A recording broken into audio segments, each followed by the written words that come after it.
नमस्कार, four sides TV की ओर से मैं शालीमार जायसवाल आपका स्वागत करती हूं। तो दोस्तों, आज हम जिस शख्सियत से रूबरू होने जा रहे हैं, उन्होंने जनता के लिए, पर्यावरण के लिए और शिक्षा के लिए काफ़ी काम किया है।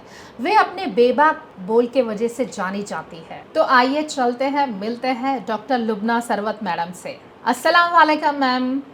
आदाब सलाम। हाँ, मैं डॉक्टर लुबना सरवत, आमतौर पे लुबना बाजी बुलाते हैं। मैं हैदराबाद एमपी से उम्मीदवार हूँ और विद्यार्थी और राजकीय पार्टी से मैं यहाँ कंटेस्ट कर रही हूँ और बैट मेरा सिंबल है। तो पर्यावरण पे हम लोग ज़्यादा काम हुआ है मेरा पिछले कई सालों से, और उसके बाद शिक्षा पे 24/7 लिटरेसी ड्राइव्स चलाए हैं हमने, ताकि ड्रॉप आउट्स को, चाइल्ड लेबर्स को और घरों में काम करने वालों को, उनके बच्चों को, सबको पढ़ाई में लाने की एक मुहिम जैसा कंटिन्यूस चलता है हमारा 24/7/365। और उसी तरह से इंटरफेथ मीटिंग्स भी हमारे रहते हैं, और उसी तरह से सॉलिड वेस्ट मैनेजमेंट, यानी जो हमारी पूरी हैदराबाद के हल्के में जो हमको गली गली में, मंदिर मस्जिद के पास, होटलों के पास, स्कूलों के पास, सब जगह जो कचरा दिखता है, उस पे हमने कई लोगों को गवर्नमेंट के साथ रिकमेंडेशंस करते हुए हमने काम किए हैं। और उसके बाद जो सैनिटेशन, जो सुवेज है, उसके ऊपर भी कैसा इसको अल्टरनेटिव मेथोडोलॉजी से कर सकते हैं, वो हम ग्राउंड लेवल पे सिटी कॉलेज जैसे कॉलेज से हम डेलीगेशंस को भी लीड कर रहे हैं और गवर्नमेंट को पॉलिसी रिकमेंडेशंस किए हैं। यूनियन गवर्नमेंट में जब वेंकैया नायडू थे, उनको भी हमने रिकमेंडेशंस दिए हैं।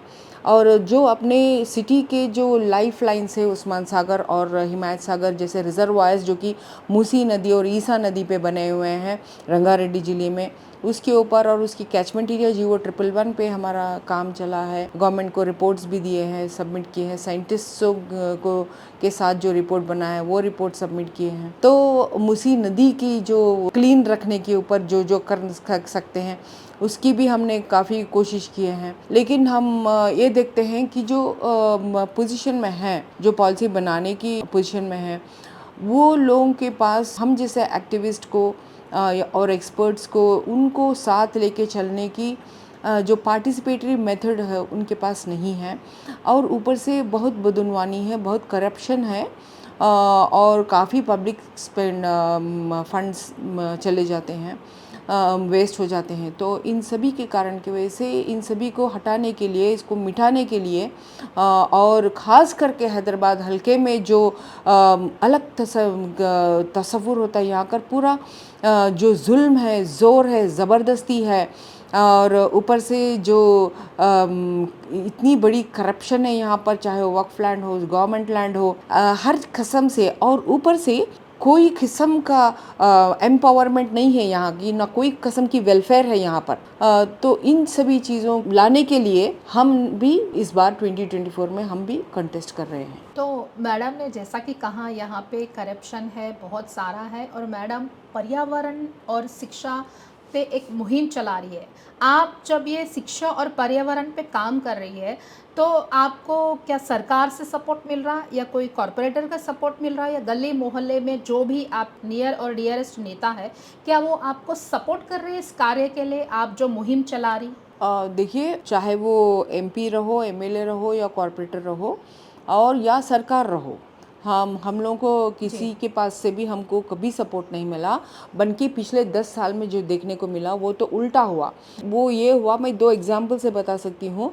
जो भी तालाबों में फिनिक्स जैसे बड़े बड़े कंपनियां जो पिछले सरकार के काफ़ी दोस्त करीब थे, उन लोगों के जो तालाबों के अंदर वो जब हाई राइज बना रहे थे, तो हम जब जाके केस लड़े, हम लोग ट्रिब्यूनल और हाई कोर्ट में जाके, तो देखने को यही मिला कि सरकार जाके उनकी तरफ खड़ी थी। और ऊपर से अगर आप देखेंगे कि हैदराबाद की जो चंद्रायन गुट्टा में बंडलागुड़ा है, वहाँ पर सुरम चेरुव है। सुरम चेरुव में जब ग्राउंड लेवल पे था, फाउंडेशन लेवल, ग्राउंड लेवल पे, तो हमने तालाब में उतर के पूरे फोटोज निकल के लोकायुक्ता में दिए, क्योंकि वो लोग तालाब के अंदर बंध रहे थे और बहुत सारा इफेक्ट होने वाला था उसको। आज तो बड़ी हाई राइज बन चुकी है, जिसको MLA अकबरुद्दीन कहते हैं कि वो बहुत फखर से कहते हैं कि वो उनकी इमारत है, जिसको लोकेश कुमार खुद, लोकायुक्ता ऑर्डर पे हम लोग वहाँ गए, तो लोकेश कुमार GHMC कमिश्नर खुद बोले कि इसकी कोई परमिशन नहीं है, वो लिखे भी दे दिए। तो इस तरह से हम जब काम कर रहे हैं आवाम की खिदमत के लिए, और इसकी मैं आपको रिलेशन बता देती हूँ कि ये क्यों बहुत इम्पॉर्टेंट है। अभी सुरम चेरो की बात ले लीजिए, जब भी वहाँ बारिश होता है, 2020 की फ्लड्स ले लीजिए, 2021-22 की भी फ्लड्स ले लीजिए, तो वहाँ पर आपको क्या मिला देखने को? क्योंकि सुरम चेरू में इतना सारा एंक्रोचमेंट लैंडफिल सब हो गया, पीछे जो एर्रागुंटा है शाहीनगर में वो भी लैंडफिल हो गया, तो क्योंकि तालाबों में और उनकी चैनल्स को बंद कर दिए, उसको एंक्रोच हो गया, तो बारिश का पानी कहाँ जाएगा? वो घरों के अंदर आ गया ना, दोनों तालाबों के बीच में जो कॉलोनी होती है वो पानी से भर गया, जबकि वो पानी बराबर चैनल्स रहते और ग्रेविटी के बराबर वो तालाब में जाता था। तो इस किस्म से आवाम की जो इतनी नुकसान होती है, तो हमने कभी कभी नहीं देखा कि हैदराबाद एमपी उसकी चर्चा करे कि भाई आखिर ये हुआ क्यों, चलो ग्रेविटी कहाँ पर है, पानी कहाँ बैठना चाहिए, फिर कभी ये नहीं होना चाहिए। जबकि निज़ाम ने क्या किया, 1908 में जब मूसी नदी में फ्लड्स आ चुके थे, तब उन्होंने कसम खाई, उन्होंने बोला कि ऐसे फ्लड्स फिर कभी हैदराबाद में नहीं होना चाहिए, इसके लिए मैं क्या करूं बोल के पूरी इंडिया में ऐलान हो गई। तो जब जाके विश्वेश्वरैया को बुलाया गया और उनसे प्लान पूछे, क्योंकि वो बोले कि मुझे लोकल इंजीनियर चाहिए, तो उनकी प्लान से उसके बाद फिर कभी हैदराबाद को फ्लड नहीं आया। तो इस हिसाब से होता है काम। लीडरगिरी ये होती है कि आप दूर की सोचें और सिर्फ आवाम की सोचें।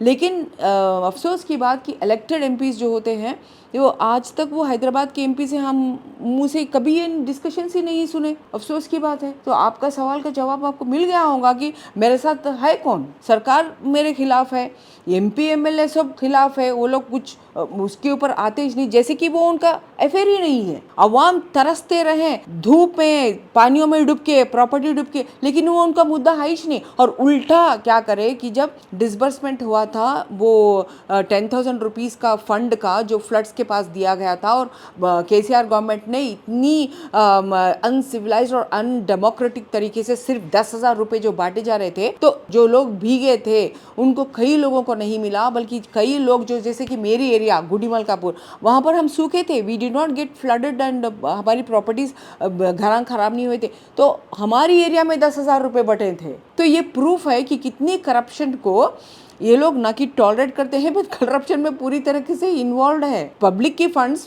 पब्लिक को नहीं जा रही, और बल्कि अब कहाँ जा रही। आपका बोलने का मतलब अभी हैदराबाद में राजनीतिक माहौल काफ़ी गरमाया हुआ है।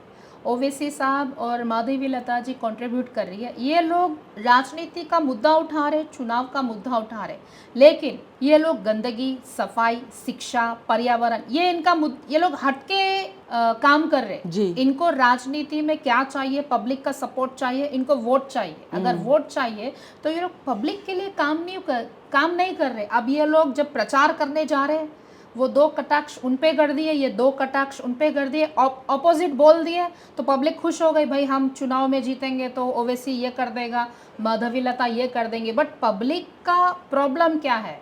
आज बच्चे बेरोजगार है, पर्यावरण खराब है, वातावरण खराब हो रहा, ये लोग ये मुद्दा नहीं उठा रहे। हम राम के लिए जय करेंगे, हम गौ माता के लिए जय करेंगे, मंदिर का मुद्दा उठा रहे हैं, खासकर राम का मुद्दा। बोलते हो राजनीति में राम मंदिर, गौ माता, ये मुद्दे उठ रहे। हैदराबाद की सफाई, बच्चों की शिक्षा, खाना पीना, स्वस्थ, ये मुद्दा क्यों नहीं उठा रहे? तो ये बहुत अहम सवाल है आपका, क्योंकि ये एमपी जो होते हैं वो मेंबर ऑफ द पार्लियामेंट होते हैं, तो वो पूरे हलके के जितने भी लोग हैं जो वोट दिए ना दे सबके लिए, जब एमपी बन जाते हैं तो सबके लिए एमपी है। और वो जब एमपी बन जाते हैं तो वो एक्चुअली वो क्या है, वहाँ के माँ बाप के जैसे हैं, यानी हर चीज़ को उनकी देखना पड़ता है कि सब कुछ सबको मिल रहा है नहीं, बराबर डेमोक्रेटिक राइट्स, एंटाइटलमेंट्स किसका उसको बराबर मिल रहा नहीं मिल रहा, वो देखना हमारा फ़र्ज़ होता है।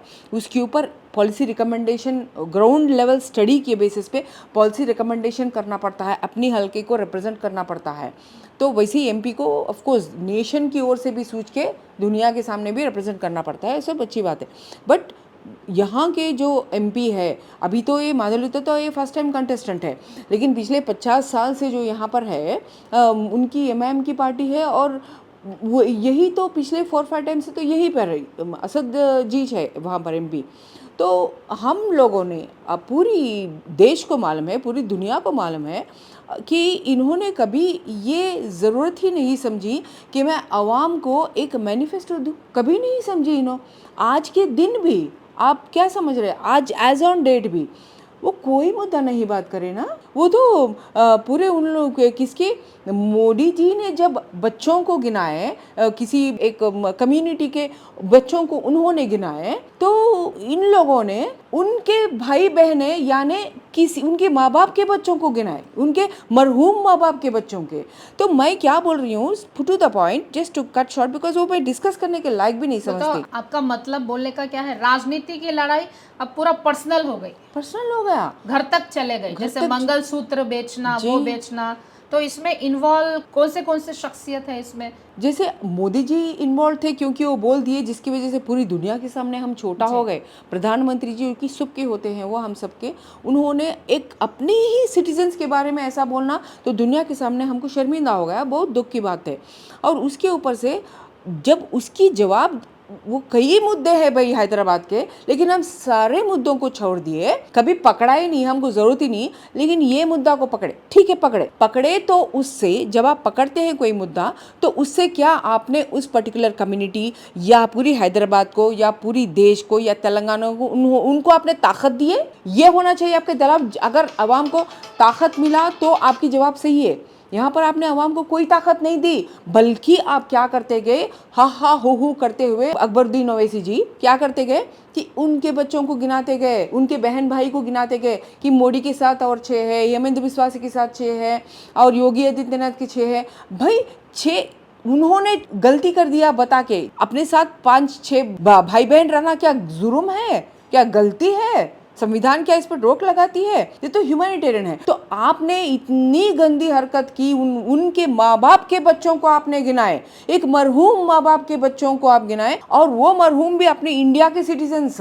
आप हमारे हैदराबाद को आप छोटा कर दिए। हमारी हैदराबाद की तहजीब ये बिल्कुल नहीं कि किसी ने उतनी एक घिनौनी बात बोली तो हम उस घिनौनी बात की डबल घिनौनी होके उनके मरहूम माँ बाप को हम ये करें।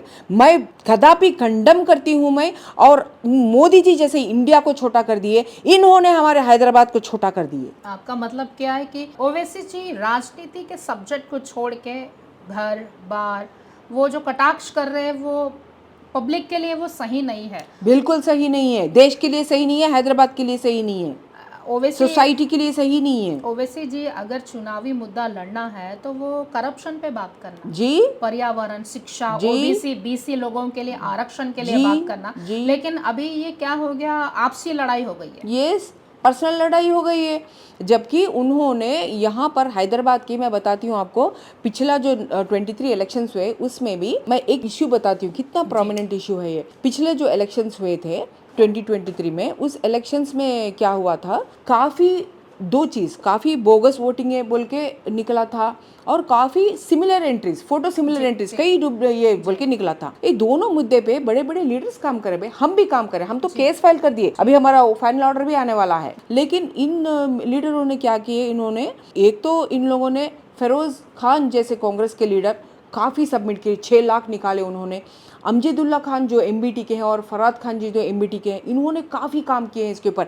तो ये सब लोग हैदराबाद के हैं, तो इन लोगों को, अरे भाई यहाँ के एमपी है, 1 2 3 4 टर्म्स, कितने भी टर्म्स, आप इनको बुला के आवाम को लेके, भाई हमारी हल्के में आप बोल रहे कि इतने सारे हैं, चलो लाइए भाई अपन लेटस क्लीन, अपन क्लीन करेंगे इस इलेक्टोरल रोल को, क्या बात है, कौन डाल रही है बोगस वोटा, अपन ही जीते। लेकिन आप कम से कम कभी आपको सच में फिक्र रहती कि करप्शन नहीं होना चाहिए, तो क्या आप इन बड़े बड़े लीडरों और आवाम, हम भी केस डाले थे, हम सबको बुला के आप बात नहीं करते, डिस्कशन की छोड़ो भाई, कभी वो अपनी मुंह मुबारक पे वो जुबान पे लाए ही नहीं। जबकि इलेक्टोरल रोल क्या होता है, पूरी इलेक्शन की जो पूरी सिस्टम है उसकी बुनियाद होती है, वो प्योर है तो इलेक्शन प्योर, वरना इम्प्योर। फिलहाल के इलेक्शन को मैं इम्प्योर मानती हूँ। तो इस तरीके से उन्होंने हर बुनियादी चीज़ को जो है, आवाम जितनी जो बवाल कर रही है किसी इश्यू पे, वो इनके लिए बिल्कुल इश्यू नहीं है। उनके लिए कहीं कुछ ताने मारने का रहा, वहाँ भी कुछ भी सीरियस एक्शन नहीं रहता। इसके ऊपर पे कुछ सीरियस एक्शन लिए क्या उन्होंने एथिक्स कमेटी को लिख दिए, क्या उन्होंने इलेक्शन कमीशन को लिख दिए, क्या उन्होंने कहीं पूरे सब पार्टीज को बुला के चलो हल्के के पूरे साइन करो भाई अपन करेंगे, या आवाम के लिए कुछ नहीं। अपनी एक भाई को छोड़ दिए, वो भाई कुछ ताने मारे, इन्हों कुछ ताने मारे, खत्म। ये है भाई इनकी कैंपेनिंग। अभी हैदराबाद में बीजेपी और ओवैसी सर अपने कामों का बखान कर रहे कि हमने ये किया, पब्लिक के लिए वो किया। जब कोरोना काल था तब किसने क्या किया? पब्लिक तड़पते रही, मरते रही, उन्हें ना अस्पताल में सुविधा मिली, ना दवाइयों की सुविधा मिली, ना खाने की सुविधा मिली। इस मुद्दे को किसी पार्टी ने उठाया नहीं, ना उजागर किया। तो कोविड के टाइम पे देखिए हम अपनी ओर से हम एक एक्टिविस्ट की तौर से, क्योंकि हेल्थ पे भी मेरा काफ़ी काम चलता है, न्यूट्रिशन पे खास करके मेरी काफ़ी काम चलती है। जब हमने कुछ खास रिकमेंडेशंस भी किए, उसके अलावा दो काम किए हम रिकमेंडेशंस करें अपनी तेलंगाना गवर्नमेंट को और वहाँ पर सेंट्रल गवर्नमेंट को कि आप लोग बच्चों को क्या है, यहाँ हैदराबाद हल्के की मैं बात सुनाती हूँ आपको।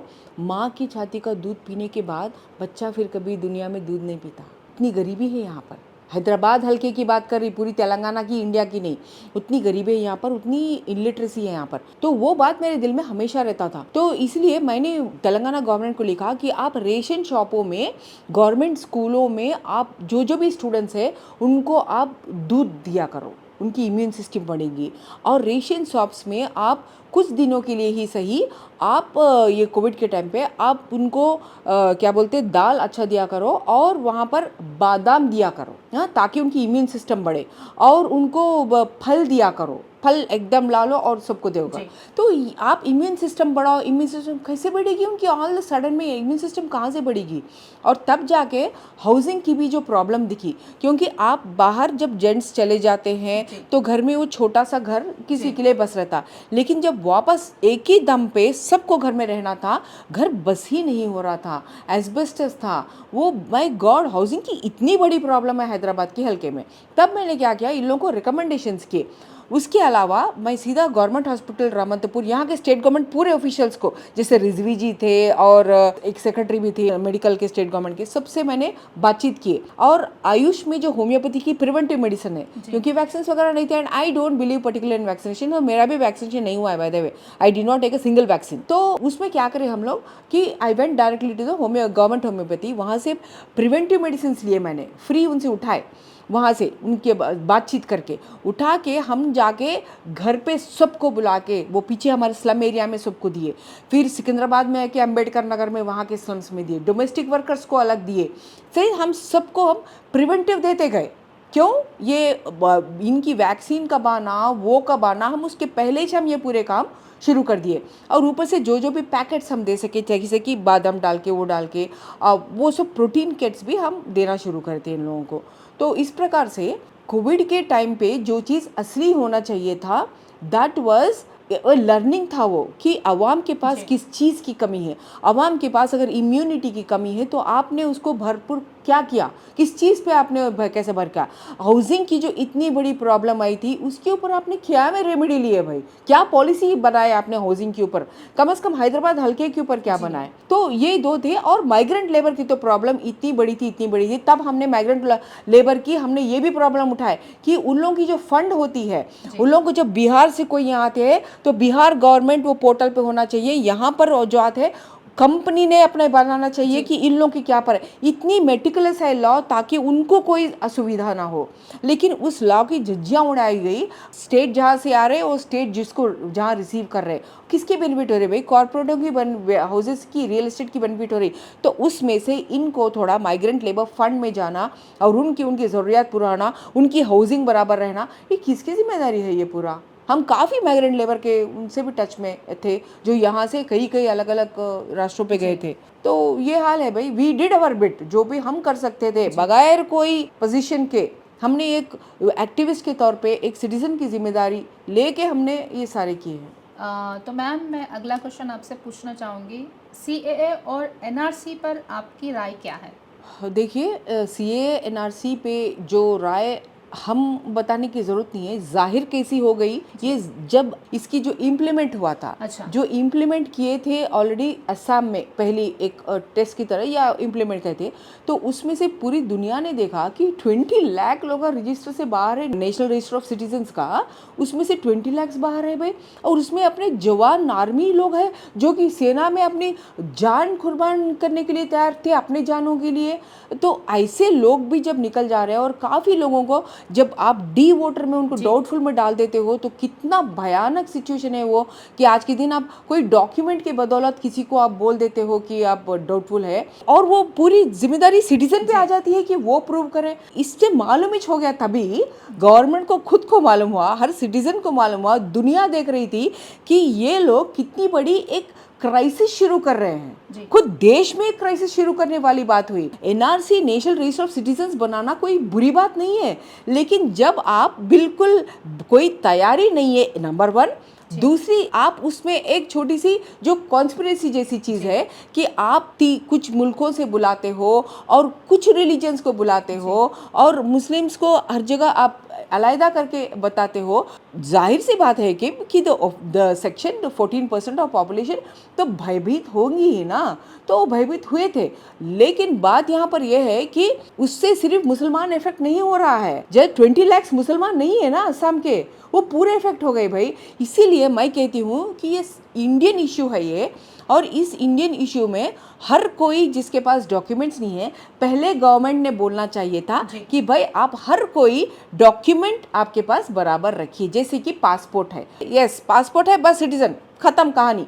तो आप हर किसी को ऐसी एक डॉक्यूमेंट से इक्विप करिए जिसके बुनियाद पर उसके कोई डी में ना डालें, कोई डिटेंशन सेंटर्स डाल रहे हैं। आप अपने सिटीजन्स को आप डिटेंशन सेंटर में रख रहे हो भाई, अपने सिटीजन को आप फॉरेन ट्रिब्यूनल्स के पास भेज रहे हो भाई। ये क्या है ये? आई मीन इट इज़, ये सोच के बाहर वाली चीज़ है। गवर्नमेंट यानी हम जो भेजे गवर्नमेंट, आप हमारे गवर्नमेंट है, तो आप एकदम हमदर्द होना चाहिए। और जैसे हम आप पे भरोसा कर रहे हैं, आपको हम पे बुरा भरोसा करना पड़ता है। तो ये अंदाज में चलना चाहिए भाई, ट्रस्ट बोथ साइड्स, इसको डेमोक्रेसी कहते हैं। अभी जो बीजेपी ने 370 आर्टिकल मुहिम चलाया है, वो कहाँ तक सही है और उसका बेनिफिट क्या है जनता के लिए? भाई 370 का जो मामला करे, पहले तो मैं तब लाइव चैनल में भी बताई थी, पूरी इंडिया में एक कम्बरसम एक प्रोसीजर जो ओपेक है, ईवीएम को चलाया जा रहा है। लेकिन आपको मालूम है 370 की वोट जब पार्लियामेंट में ली गई, वो तो इस टेक्नोलॉजिकल नहीं यूज़ करे ना, वो तो चिट्ठियों के वोट से लिए ना। आप याद करिए, आप जर्नलिस्ट है, आप याद कीजिए, क्योंकि मैं बताई थी और हाईलाइट हो गया था। टेक्नोलॉजिकल फेलियर बता के चिट्ठियों पे वोट ले रहे थे 370 के लिए। क्या बात है भाई। ओके चलिए, आपका वहाँ तक अगर मान भी लिए, तो अगर 370 में पहले बात यह है कि यूनियन टेरिटरी स्टेट्स बनते हैं, इवॉल्व होते हैं, प्रोग्रेसिव। यहाँ स्टेट को यूनियन टेरिटरीज किया गया, एक अजीब सा बात। ओके, कश्मीर जो स्टेट था उसको कर दिए अलग अलग। उसके बाद आप बोले कि इससे पूरी टेररिज्म दूर हो जाएंगी और एकदम हम प्रशांत और प्रोग्रेसिव बोले, तो टेररिज्म दूर हुआ या नहीं, सब किस आंखों के सामने है कि कुछ भी उसमें फ़र्क नहीं आया। और वहाँ पर कोई उतनी सिक्योरिटी कोई महसूस नहीं कर रहा है। आम इंसान वहाँ पर सिक्योरिटी महसूस कर रहा है ना, वहाँ पर अपने पुलिस को और मिलिट्री को सिक्योरिटी है। भाई किसको मिला आखिर, चैन किसके पास है?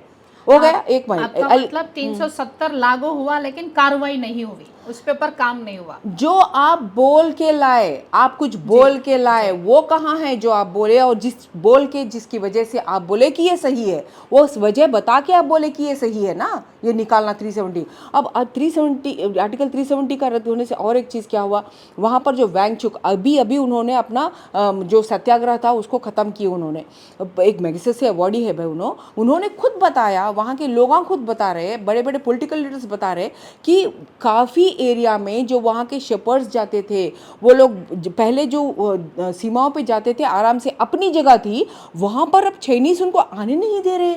ये कितनी भयानक बात है। इसके ऊपर क्या फौरन प्राइम मिनिस्टर ने सबको बुला के डिस्कशन करके, अरे क्या what is happening, her political party प्रश्न कर रही है, मैगसेसे अवॉर्ड ही कर रहे हैं, जो कि ये कलंक नहीं है उनके काम पे। अवाम बोल रही है हम कुछ नहीं कर पा रहे। तो ऐसे आप कितने हंड्रेड्स एंड स्क्वायर किलोमीटर्स आप देते जा रहे हो वहाँ पर, अपनी सिक्योरिटी की कुछ तो भी सोचो अपने अवाम का। और 370 के तहत में ये पूरा हुआ भाई। और वो लोग खुद बोल रहे हैं ना, वहाँ की बीजेपी के लीडर बोल रहे हैं, जो एमपी हैं, वहाँ की मैगसेसे अवॉर्डी, वहाँ की जो लोग हैं, अवाम बोल रहे हैं कि हमको स्टेट होना। वो लोग खुद पूछ रहे हैं स्टेटहुड के लिए। तो उनको टेरिटरी गई, उनको स्टेटहुड नहीं है। आखिर what did you achieve with 370? आप क्या बोल रहे हैं, क्या हो रहा है? एक ही चीज निकलता है कि आप जो वजह बता रहे कोई काम करने के लिए, आप वो वजह के लिए वो काम नहीं करे, कुछ और वजह था। कुछ और वजह क्या है? वो देश का हित तो नहीं है, क्योंकि देश की हित नहीं हुई। मैं और एक आपसे एक सवाल पूछना चाहूँगी। सब पार्टियां बढ़ चढ़ के काम कर रही है, बखान भी कर रही है, ठीक है। मणिपुर का मुद्दा जब आया तब सब पार्टी खामोश हो गई। ये एक औरत के लिए बहुत बड़ा दाग धब्बा पूरे देश के लिए, समाज के लिए है जी। कि औरतों के साथ इतनी क्रूरता की गई, जिसका बखान करना भी शायद हमारे लिए मुमकिन नहीं है। नहीं करना भी है। तो सारे इस वक्त इलेक्शन की गर्मी चल रही है, तो ये मुद्दा कहीं दब गया, सारे पार्टियों ने उसको दबा दिया। तो इसका मतलब महिला हमको वोट के लिए चाहिए, लेकिन हम महिला की सुरक्षा, स्वस्थ महिला, एक माँ भी रहती, पत्नी भी रहती, स्कूल भी जाती, कॉलेज भी जाती, उसका कनेक्शन पर्यावरण से रहता, वो माँ भी बनती, वो देश की रक्षा भी करती। अब सारी पार्टी बखान कर रही महिला सशक्तिकरण, महिला ही है, महिला ही देश चला रही। जब मणिपुर का मुद्दा आया तो कोई भी पार्टी क्यों नहीं बोल पाई वो मुद्दे पे? डर, खौफ, या वोट नहीं मिलेंगे, या जनता हमारे अगेंस्ट हो जाएंगी? ये बहुत बड़ा मुद्दा था जो किसी ने उठाया नहीं। क्यों? आप आज महिला का बखान कर रहे हैं, महिला सर्वे सर्वा है, महिला शक्ति, महिला को सारी सुविधाएं दो। जब मणिपुर में महिला पे अत्याचार हुआ तो ये कहाँ थी? मणिपुर के मामले में देखिए, मैं ये सही नहीं समझती कि कोई ओपोजिशन वहाँ पर नहीं गया और उस पर बात नहीं करे। जहाँ तक मुझे मालूम है, प्रधानमंत्री जी उस पर कुछ नहीं बात करे, और अपनी जो स्त्री की वुमेन डिपार्टमेंट की जो मिनिस्ट्री है, उन्होंने बात नहीं की है। और प्रधानमंत्री तो इतनी बड़ी चुप्पी रखे उसके ऊपर कि आज तक टूटी नहीं वो। ओके, तो लेकिन अपोजिशन थी वहाँ पर, जहाँ तक मुझे मालूम है अपोजिशन के लीडर्स वहाँ पर गए। आई थिंक मेन लीडर्स जैसे राहुल गांधी वो पहले थे वहाँ पर गए, उसके बाद भी कई अपोजिशन लीडर्स गए वहाँ पर, और उसके ऊपर बहुत एम्फेटिकली बात भी करे, मुद्दा उठाए। और मेरे ख्याल से महुआ मोइत्रा जैसे लोग उसको इसमें भी उठाए थे, पार्लियामेंट वगैरह में। तो उठाए अगर कोई नहीं, तो जो जिम्मेदारान है वो लोग नहीं उठाए, जैसे कि प्रधानमंत्री और उनकी जो महिला मंत्री स्मृति ईरानी जी वैसा, उन लोग नहीं उठाए थे। तो मणिपुर की अगर मामला लिए तो मणिपुर की स्त्रियां बहुत बेबाक होती है, और उनकी हिस्ट्री अगर आप देखेंगे तो इंडिपेंडेंस के टाइम पे भी वो लोग बहुत आगे बढ़ चढ़ के काम किए थे। हिस्ट्री है, इसकी हिस्ट्री है। तो वहाँ की महिला बहुत एम्पावर्ड, बहुत फॉरवर्ड है भाई वो। लेकिन वैसी जगह अगर हम, और आपको मालूम है बहुत दुख की बात, जो उनका पति था, वो स्त्री जिसके ऊपर अत्याचार हुआ, वो क्या बोला वो मैं कभी नहीं भूल सकती। देश के लिए मैं लड़ सका और देश को मैं बचा सका, लेकिन मैं मेरी बीवी को नहीं बचा सका, बीवी की बेइज्जती से नहीं बचा सका। क्या हम इंडिया में कोई भूल सकते हैं वो बात को? ये मैं पूछना चाह रही हूँ। जो इतने दर्दनाक बात, आई मीन वहाँ पर से इंसिडेंट्स निकलते हैं और इतने दिलों को रोन देने वाले बात निकलते हैं, और उस पे भी प्रधानमंत्री चुप रह सके। पूरी दुनिया के सामने हम छोटे छोटे छोटे होते जा रहे हैं भाई। और इंडेक्स देख लो ना भाई, हर चीज़ में इंडेक्स में हम, फ्रीडम इंडेक्स में बोलो, प्रेस इंडेक्स में बोलो, हेल्थ इंडेक्स में बोलो, गर्ल इंडेक्स में, हर multiple development index, human development index, हर इंडेक्स में हम कम ही होते जा रहे हैं। महिलाओं का जो है वो, इट इज़ वेरी इंपॉर्टेंट कि महिला को अपनी प्लेस मिले। और आखिरी में उन्होंने अपनी पूरी टेन्यूर में भी आखिरी में क्या करे, उन्होंने महिला बिल के साथ कुछ खिलवाड़ कर दिए। कहना चाह रहे थे कि नहीं हम नहीं ला सकते, लेकिन हमने पास किया। अब भाई आप कुछ करो ही मत ना भाई, आपके पास तो सब है, पावर है, सब है, आप कुछ करो। ये करने के जैसे दिखाओ मत, क्योंकि हम सब, वी आर ऑल, हम मासूम है भाई, लेकिन हमको सब समझ में आ रहा, सब दिख रहा। मैम, जैसे आप पर्यावरण और आरक्षण पे काम कर रहे, आरक्षण के बारे में अभी तक कोई भी बड़े से बड़े नेता या अपोजिशन वाले बात हर जगह कर रहे, लेकिन यूपी में इसका मुद्दा नहीं उठा रहे कि आरक्षण कितना ज़रूरी है, क्यों है। ये यूपी में चलन नहीं हो पा रहा आरक्षण का। देखिए, एफर्मेटिव एक्शन जो होता है ना, एफर्मेटिव एक्शन यानी क्या, हमको सोसाइटी के अंदर अगर जैसे फैमिली में अगर कोई बच्चा अपाहिज हो जाता है, मतलब आई मीन हैंडीकैप्ड होता है, तो माँ बाप क्या करते हैं, उसकी तरफ एक डबल अटेंशन देते हैं, देना ही पड़ता है। तो अगर कोई ब्लाइंड बच्चा है तो उसकी पूरी काम के लिए ज़्यादा तवज्जो दिया जाता है कि नहीं? क्यों? उसको सब बच्चों के बराबर पढ़ाने के लिए, बराबर करने की। तो वही बात है भाई स्टेट की, कि जब आप स्टेट के सामने जो डाटाबेस रखते हैं आप, कि ये समूह के ऐसे हैं, इनके पास ज़्यादा पैसा है, उनके पास कम पैसा है, उनको समाज में इनको थोड़ा ऊंचा वर्ग माना जाता है, और उनको वो कुछ कुएं के पास गए या मंदिर के पास गए या कोई पढ़ाई करना शुरू करे या शादी में घोड़े के ऊपर बढ़ गए, तो उनको बोला जाता है कि नहीं, तुम कैसा क्या, तुम कुएं के पास पानी पिए, तुम कैसा क्या शादी में घोड़े चढ़े, तुम कैसा क्या करे। यानी क्या, उन लोगों को आप थोड़ा नीचा देखते हैं और उनको सबके बराबर आप देखना पसंद भी नहीं करते। तो जब समाज में ये ऊंच नीच है, तो ये जो गवर्नमेंट है, गवर्नमेंट के जो माई बाप के जैसा होता है, गवर्नमेंट को अफर्मेटिव एक्शन लेना ही पड़ता है। अब गवर्नमेंट की जिम्मेदारी है कि बराबर कब का जब अब अपन सेंसस लेते रहे, कैश सेंसस लेते रहे, फाइनेंशियल सेंसस लेते रहे, पॉपुलेशन सेंसस लेते रहे, और उसको जो है बराबर उसकी इस डाटाबेस से एसेस करे कि किसको अफर्मेटिव एक्शन की ज़रूरत है, या पूरी समूह की ज़रूरत है, या समूह में से कुछ लोग को कंसेंसस ले भाई, कंसेंसस पे बात चलाओ, डायलॉग करो। Democracy is nothing but dialogue. तो उस पर डायलॉग करो, कंसेंसस लो, पार्टिसिपेटरी रहो। भाई आप कोई आसमान से उगड़ के आप एमपी, प्राइम मिनिस्टर, एमएलए वो सब नहीं बने ना भाई, मिनिस्टर से नहीं बने।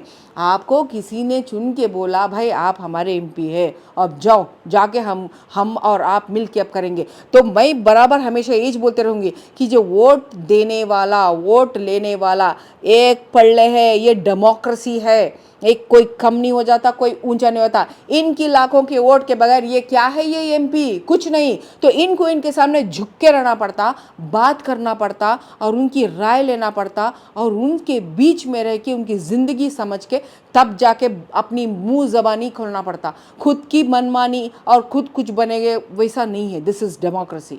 अभी 3 तलाक के ऊपर क्या काम चल रहा है? देखिए, 3 तलाक का तो इतना, वो जब वो एक्ट भी लेके आए थे, उसकी वजह से कोई Muslim women marriage protection act बोल के ला लिए गवर्नमेंट, लेकिन उसमें प्रोटेक्शन नहीं हुआ मैरिज का। ये है पॉइंट। माधवी लता जी तो टाल ठोक के बोल रही है कि वो 3 तलाक पे काम कर रही है, वो मुस्लिम महिलाओं के लिए काम कर रही है, और महिलाएं खुश भी है उनके काम से 3 तलाक पे, और उनके उत्थान के लिए काम कर रही है। वो चैरिटेबल ट्रस्ट भी चलाती है। नहीं, जहाँ तक मुझे मालूम है मीडिया के ज़रिए से, माधवी जी पहली बार पॉलिटिकल पार्टी की तरफ से आए हैं। बाकी उनकी चैरिटेबल ट्रस्ट की का मुझे नहीं मालूम। बल्कि कई रिपोर्टर्स ने मुझे उनकी विरंची के ऊपर जो रिपोर्ट्स, गलत रिपोर्ट्स आए कि विरंची कोविड के टाइम पे भी कितनी बुरी ट्रीटमेंट हुई वहाँ पर, वो रिपोर्ट्स बहुत लाए। और बाकी उनका पॉलिटिकल काम तो नहीं था, और कभी उनकी ओपिनियन भी कहीं नहीं थी। She was never in the public domain कि जैसे ट्रिपल तलाक पे क्या काम है, वैसा कुछ उनका तो नहीं था। अभी क्या उनके राय बोल रहे, तो बोल रहे होंगे भाई, क्योंकि she is contesting for an MP, तो उनके I don't know about that. लेकिन एक्ट के बारे में जो बीजेपी गवर्नमेंट करी, जिस पार्टी को ये रिप्रेजेंट कर रही है, उसकी बात है। तो वो ये बात है कि बीजेपी गवर्नमेंट जो करी, वो सुप्रीम कोर्ट ने भी कहा फाइनल ऑर्डर में, कुरान के जो कि मुसलमानों की पवित्र ग्रंथ है, पवित्र किताब है, उस कुरान शरीफ में से आयतों में वो जो आयत में लिखा हुआ है कि ये प्रोसीजर आप तलाक के लिए करो, जो कि काफ़ी पार्टिसिपेटरी प्रोसीजर है और डिग्निटी है। अगर रह रहे तो भी डिग्निटी है, अगर पार्ट अलग हो रहे तो भी डिग्निटी है। इस प्रोसीजर को 1984 से, उतने पिछले टाइम से भी जस्टिस कृष्णा अय्यर ने उसको ऑर्डरों में लिख के कहा कि ये प्रोसीजर बहुत ही बेहतरीन है, इसको चाहे तो ये प्रोसीजर को आप पूरी इंडिया के लिए लागू कर लो, क्योंकि इतनी पार्टिसिपेटरी और डेमोक्रेटिक है। वही प्रोसीजर को, वही कुरान के आयतों को अभी सुप्रीम कोर्ट ने बीजेपी गवर्नमेंट के दौर में उसी ऑर्डर में वही प्रोसीजर लिखा, और गवर्नमेंट को बोल दिया कि भाई आप ये प्रोसीजर सही है इन लोगों का, इसके बुनियाद पे आप आगे बढ़ो। तो इन्होंने उस प्रोसीजर को नहीं लिया। ना मुस्लिम पर्सनल बोर्ड ने कहा कि कुरान की प्रोसीजर दे दो, ना यहाँ हैदराबाद की एमपी जो मुस्लिम पर्सनल लॉ बोर्ड के एग्जीक्यूटिव मेंबर है ना उन्होंने बोला, ना जमातों ने जो मुस्लिम पर्सनल लॉ बोर्ड में है ना उन्होंने बोला, किसी ने नहीं बोला। तो ये मनमानी का जो ऑर्डर लॉ बना दिए, इसमें इन लोगों ने क्या किए कि कोई भी अगर मुस्लिम वुमेन की तरफ से कोई भी जाके नज़दीक के लोग कंप्लेंट करे और बोले कि ये हो रहा है, तो फौरन क्या है वो उनकी मैरिज क्या है एक तरफ से एक तरीके से सेपरेट हो जाता है। क्यों? क्योंकि वो उनको जेल में डाल दिया जाएगा। तो इसमें प्रोसीजर कहाँ है भाई?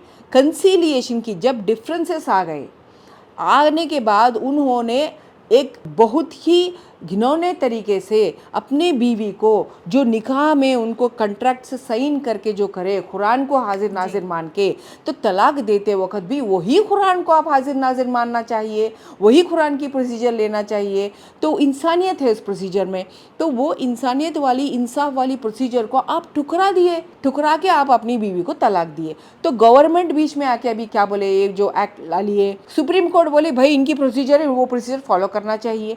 गवर्नमेंट ने क्या किया, सुप्रीम कोर्ट को नकार दिए और इधर कुरान शरीफ को नहीं बोल दिया, और ऊपर से उन्होंने क्या करे कि भाई इनके बीच में अगर कोई जाके पुलिस स्टेशन में कंप्लेंट कर दिए कि इन्होंने कुछ कर दिए या कुछ तलाक तलाक बोल दिए, तो हम इनको सीधा इनको जेल है बोल के क्रिमिनलाइज कर दिए उसको।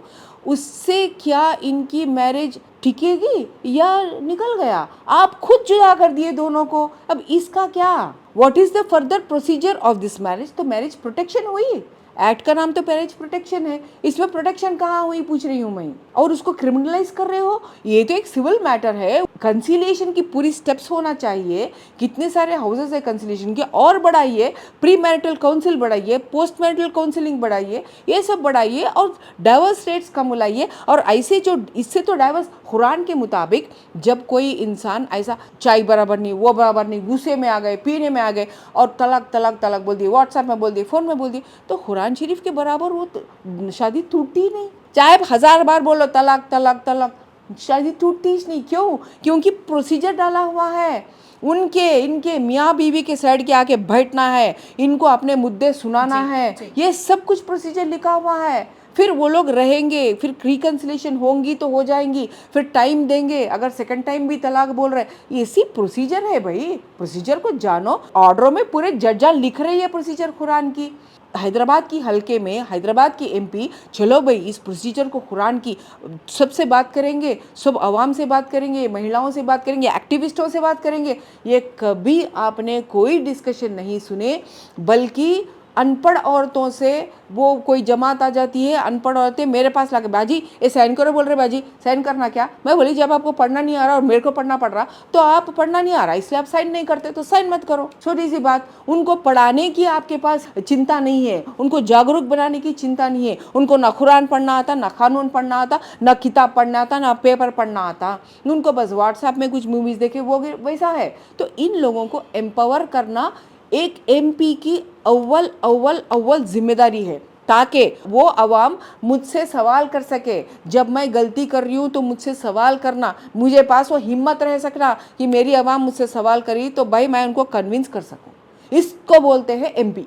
हमारे एमपी हैदराबाद के, आपने सदियों से यहाँ के एमपी को ऐसा किसी ने नहीं देखा। उल्टा एक्टिविस्टों की लिस्ट देखिए, आवाम को पूछिए, हैदराबाद के आवाम को, उन्होंने या तो उनको डराया धमकाया जाता है या तो उनको निकाल दिया जाता है। ये है भाई यहाँ की हालत। अभी ओवैसी जी 20 साल से हैदराबाद में उनका गढ़ माना जाता है, 20 साल से वो विनर है, लेकिन आपके नज़र में हैदराबाद बदला 20 साल से? उनके जो राजपाट में, उनकी सत्ता में जो हैदराबाद में चलन हुआ, तो कहाँ तक हैदराबाद अपना सुरक्षित हुआ, कहाँ तक बदला? क्योंकि 20 साल कोई मामूली बात नहीं है। ओवैसी जी का राजपाट 20 साल से नहीं, उनके वालिद साहब के ज़माने से चल रहा है। इसलिए मैं 1984 बताई, विरासत उनको विरासत में मिला तो 1984 से चल रहा है। महिलाओं के लिए क्या क्या किया?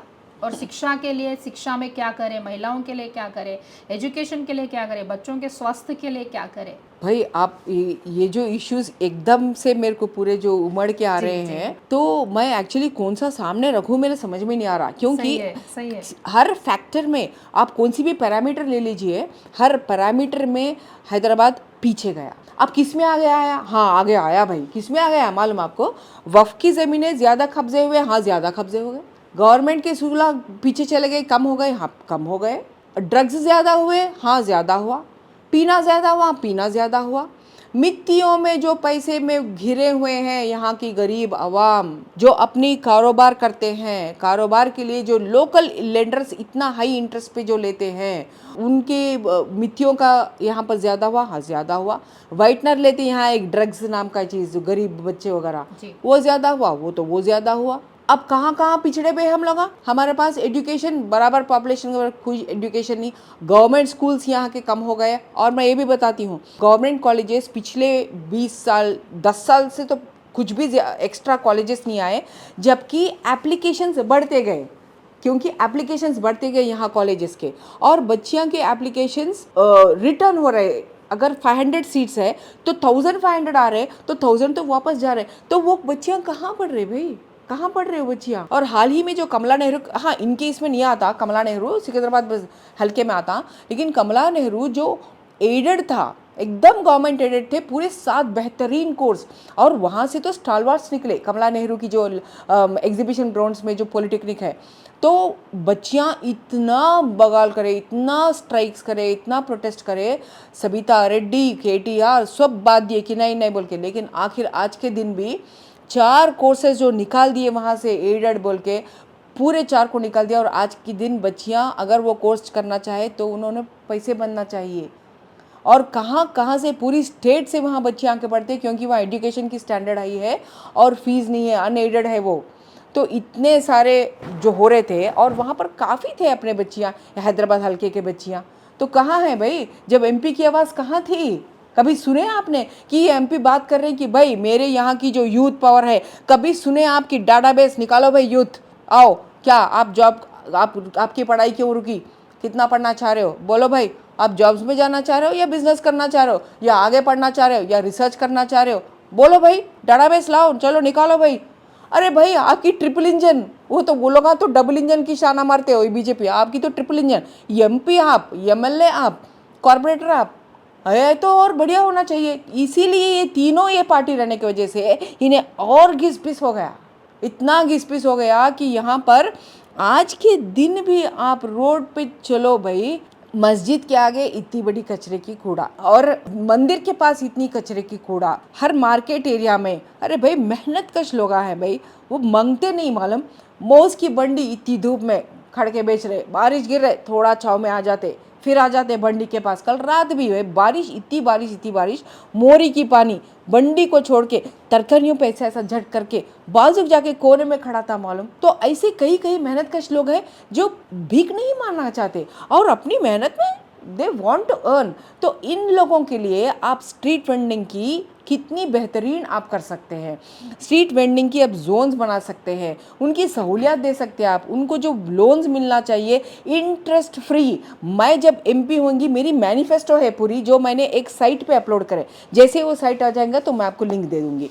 तो उस मैनिफेस्टो में मैंने डिटेल में लिखे हैं कि कैसे यहाँ पर हम डाटाबेस बनाएंगे पूरे यूथ की, जैसे मैंने भी बताया। उसके बाद वहाँ पर जो लोग इंटरेस्ट में, मिट्टी में इतने घिरे हुए हैं वहाँ पर, और उनके लिए हम जो छोटे बिजनेसेस रखते हैं और छोटे जेब वाले हैं, छोटा पैसा रखते हैं, उनके लिए बिंदास इंटरेस्ट फ्री लोन का इंस्टीट्यूशन खड़ा ही करना है हैदराबाद के हल्के में, क्योंकि उन लोगों को ज़रूरत है उस चीज़ की।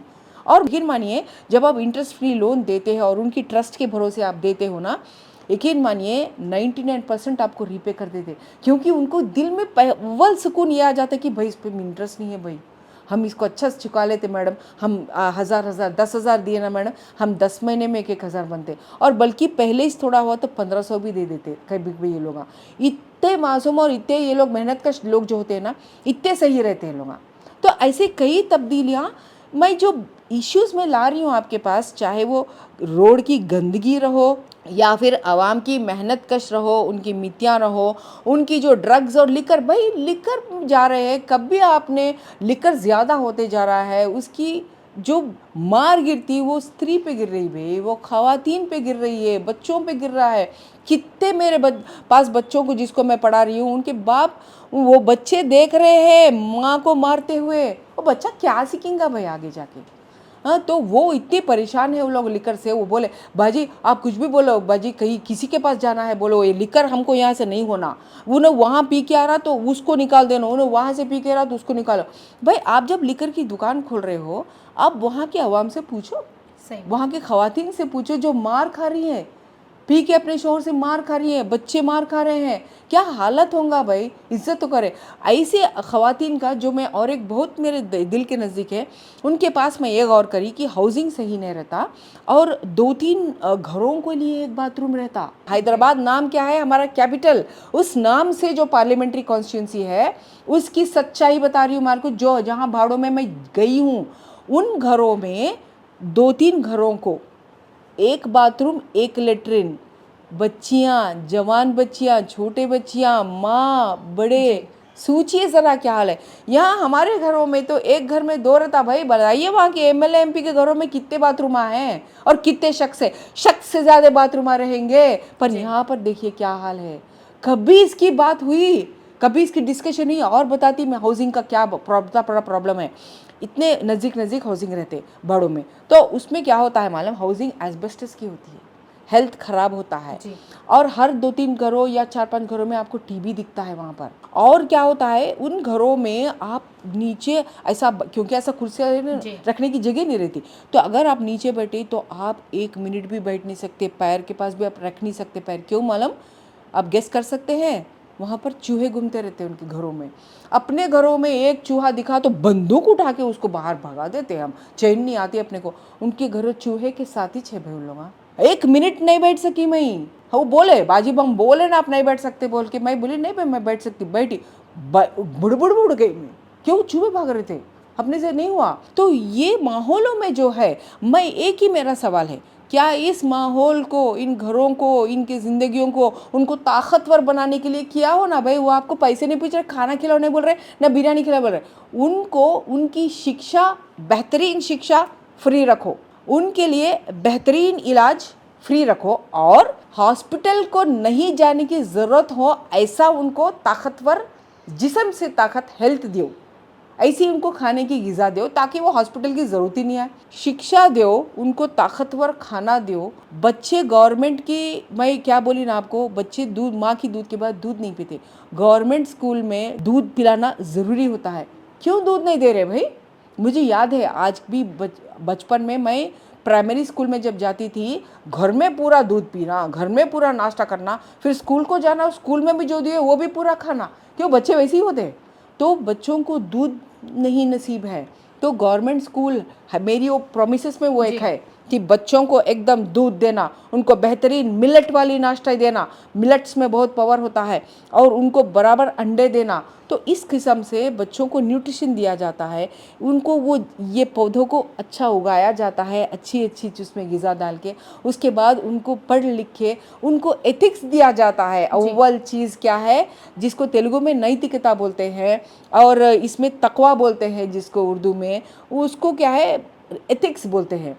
एथिक्स क्या है, सिर्फ being fair minded, not being corrupt, and word अपने ज़बान पे रहो, करप्ट मत रहो। आप जिस चीज़ के लिए आप चुने गए, हाँ, उस चीज़ के लिए आप एमपी है, एक पब्लिक पोजीशन है, और आप उसकी मिसयूज़ ना करो, हाँ, और हमेशा आवाम की बात करो, आवाम की हित की बात करो।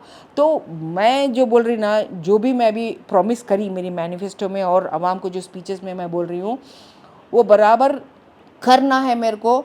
और वो एक ही रास्ता है कि हम हैदराबाद को, और हैदराबाद की मेन जो बोल रही हूँ, जो सड़कें हैं वो सड़कें के अतराफ हम झाड़े, वो भी फ्रूट बेरिंग, जो कूल करे और जो फल दे, यानी कोई भी चलता फिरता ये होना चाहिए हिसाब, और ठंडा करे, ताकि हैदराबाद हल्के की टेम्परेचर, हमारी पार्लियामेंट, हैदराबाद पार्लियामेंट की टेम्परेचर सिकंदराबाद टेम्परेचर से कम रहे, और मैं बताती हूँ शान, इसकी लास्ट पॉइंट हेरिटेज। एयरपोर्ट से जब शमशाबाद में उतरते हैं, चेवल्ला के हल्के से जब एयरपोर्ट से उतरते हैं, भाई कहाँ जाने के लिए आते भाई वो लोग आते हैं हैदराबाद हल्के की तरफ। क्यों? यहाँ पर है शान चार मीनार, यहाँ पर है शान लाड बाज़ार, यहाँ पर है चौमहल्ला, यहाँ पर है फलकनुमा, यहाँ पर है यूनानी, यहाँ पर है जामा मस्जिद, यहाँ पर है वो जो ज़ू और हमारे बहादुर कॉन्स्टिट्यूंसी में, और यहाँ पर है मीरालम तालाब। ये भाई कदम कदम रखो भाई, कदम कदम रखो, आपको हेरिटेज दिखता। हेरिटेज हल्का है भाई, इसको हेरिटेज हल्के की मुहर लगाऊंगी मैं जब एमपी हो जाऊंगी, और इसको हेरिटेज कॉन्स्टिट्यूंसी बना के छोड़ना है। उसके वजह से क्या होते, अब मैं आपको बताती हूँ, उसकी वजह से टूरिज़्म जॉब्स बढ़ते हैं, हेरिटेज जॉब्स बढ़ते हैं। उसके हम जो ग्रीन एनर्जी, यहाँ पर सोलर एनर्जी ज़्यादा लाने की जो कोशिश कर रहे हैं, और एनर्जी की वेस्ट को जो रोकेंगे हम लोगों के एवं, तो उससे क्या होते हैं, एनर्जी के भी जॉब्स मिलते हैं यहाँ पर। ग्रीन जॉब्स जिसको कहते हैं, जो हर झाड़ को जियो टैग किया जाएगा, यानी ये झाड़ जब हम यहाँ गाड़ रहे हैं, आम का झाड़ फर्ज करो एक सड़क के पास में आम का झाड़ लगाए, तो आम का झाड़ की लैटिट्यूड लॉन्गिट्यूड बराबर एमआरओ के पास रिकॉर्ड होगा, वहाँ के ऑफिशियल के पास रिकॉर्ड रहेगा। वो उस झाड़ को मार्क किया जाएगा कि ये मंडल का ये है, ये वार्ड का ये झाड़ है, इसमें इस लैटिट्यूड लॉन्गिट्यूड पे है। उसको कोई बगैर पूछे उसको काटेगा नहीं, बल्कि फल आराम जो होना भाई आवाम के लिए तो है भाई, खाओ खाओ पियो। तो इस हिसाब से आवाम जहाँ पर खतरा ना महसूस करे अपने ही एमपी से, अपने ही इलेक्टेड पार्टी से, और आवाम जहाँ खतरा ना महसूस करे अपने ही पुलिस से, अपने ही ऑफिसर से, नहीं, पुलिस के ऊपर कोई दबाव नहीं रहना चाहिए, एमपी की ओर से ऑफिसरों के ऊपर नहीं रहना चाहिए, बल्कि उनको बोलना चाहिए इक्वालिटी ऑफ लॉ से, लॉ को इम्प्लीमेंट करते हुए आप हर अपनी अपनी ड्यूटी करो। मैं कौन हूँ, मैं भी तो ड्यूटी करने वाली हूँ यहाँ पर, मेरी कोई आपके ऊपर दबाव नहीं रहना चाहिए, न रहेंगी।